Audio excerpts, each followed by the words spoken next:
Il fait à peine 4 heures du matin. Le soleil tarde encore à se pointer à l'horizon. Dans cette obscurité lente encore à disparaître, Marie-Ange façonne le destin de toute une famille. Aux côtés de son mari aveugle, elle se bat quotidiennement pour nourrir ses 4 enfants. À ses 42 ans d'âge, Marie-Ange n'exerce aucune profession. Elle prend soin de sa famille grâce aux collectes des matières en plastique abandonnées dans la nature. Ici, dans cette communauté, s'installent plus de 300 familles, sans emploi, enfoncées chaque jour dans le désespoir.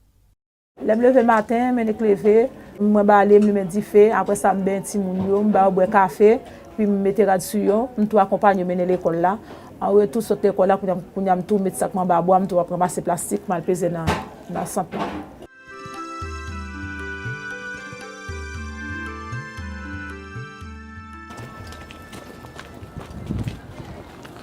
Voisine, je vais laver, je vais m'entendre.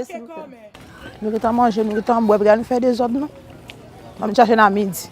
Grâce à l'activité, moi, j'ai un petit cob, je fais un petit commerce, je bâtis manger, je paye l'école à tout ça que j'ai besoin. Ces bouteilles, une fois collectées, sont ensuite transportées dans ce centre situé à moins de 5 minutes de marche de sa maison. Pour Marie-Ange, comme pour bien d'autres collecteurs, l'opération la plus difficile, c'était le transport. Car avant la construction de ce centre, elle devait parcourir plusieurs kilomètres. La couche en bas. Allez. Aider nous payer caille, ils voient petit nous l'école.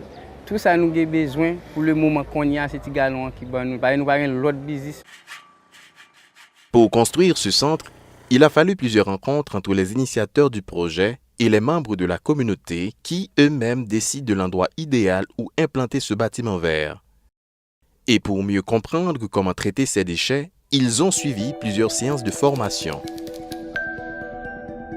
Depuis après, mais Wilson, j'ai dit depuis l'accepter, zone de révolution. Oui. Mais s'il pas accepté, n'a pas perdu. Oui, il n'a pas accepté. C'est limite pour accepter, pour nous perdre, pour nous pas perdre, parce qu'il n'y a pas de vrai monde rester sous piste là. C'est ça que fait si nous avons une bagaille qui facilite nous là avec des autres qui fait là, que me remet ça.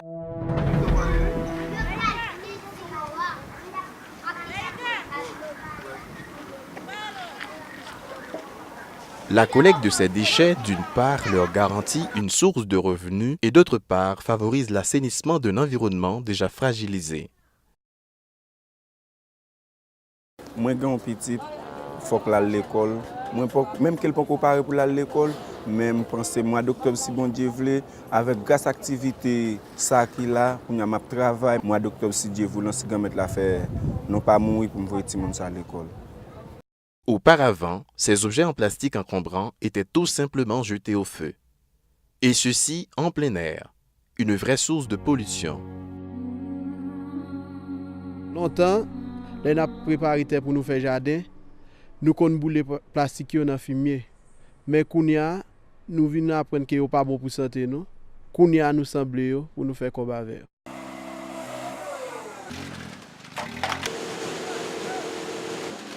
Quand ces bouteilles ne sont pas exportées, elles subissent un long processus de recyclage.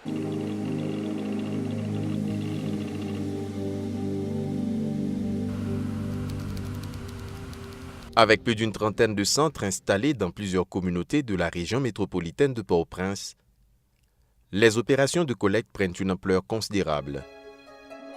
En moins de 3 ans, Plastic Bank arrive à collecter 8 millions de livres, ce qui représente 144 millions de bouteilles.